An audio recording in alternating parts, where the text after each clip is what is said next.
ହଁ ଧରିଛି ଧରିଛି। ଆମର ତ ବାହାଘର ହେଲା। ହଁ ରଜା ଘରୁ ଖବର ଆଇଲା। ସେଇ ଦିନ ଠାରୁ ମୁଁ ଯେ ଯାଇଛି ହେଲେ ତମର ଆ ଭିତରେ ପୁଣି ପୁଅ ହେଲା କେମିତି? ଏତେ ଅଳିଆ ହଉ ତମର ପୁଅ ହଉ ଗୋଟାଏ କାହିଁ 4-6ଟା ଏମିତି ଜନ୍ମ କର। ସେ କଳା ଭାଲୁ ଆଉ ମର୍କଟ ସହିତ ବାପ ପୁଅ ମିଶି ଯୁଦ୍ଧ କରିବୁ। ସେ କଥା ଛାଡ଼ି ଆଗେ ତମ ପୁଅଟା କେମିତି ନ ଦେଖିକିରି ଏତେ କଥା କାହିଁ କହୁଛ? ଦେଖିଲ ଶୋଇଛି କୋଉଠି? ହେଇବା ମୋ ପୁଅ ଏଇଠି ଶୋଇଛି ମୁଁ ଖଟରେ ଶୋଇଛି ବା। ମୁଁ ତା ଦେଖେ ମୋ ଭଳିଆ ହେଇଛି ନା ତମ ଭଳିଆ ହେଇଛି ମୁଁ ଦେଖୁନ ଦେଖେ। ପୁରା ତ ଆମରି ଦେଖ।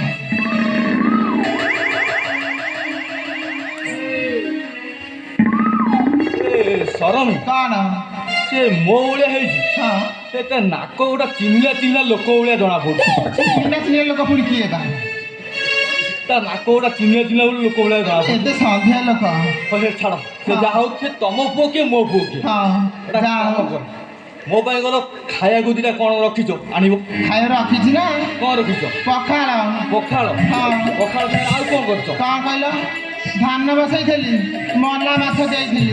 ମଲା ମାଛ? ହଁ ସେ ଆରମ୍ଭିଆ କହୁନ। ଓହୋ ଶୁଖୁଆ। ହଁ ତମେ ଧାନରେ ଦେଲନି ତାହେଲେ ଖରାଦିନ ଯୋଉ ଗୁଳୁଗୁଳିଆ ପବନ ହଉଛି ମୋ କାଖରେ ଦେଇଥିଲେ ପୁରା ଏମିତି ଭାବରେ ହେଇଯାଇଥିଲା ମୋ ଖାଇକି ମୋ ପେଟ ପୁରା ଫୁଲ ହେଇଥିଲା।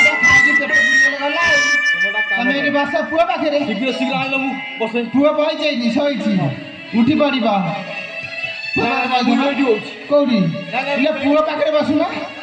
ସାଡ଼େ କୋଉଠି ବସୁଛ? କ'ଣ ଗଲା ସେ ଭଙ୍ଗା ଖଟ ଟାଇପ୍ରେ? ସେ ଖଟ କ'ଣ ଏମିତି ହଲୁଛି? ସେ ହଲିଆ ତ ନଅଟା ଢିଲା ହେଇଗଲାଣି। ହଁ ଭଲ ସେ ବସେ।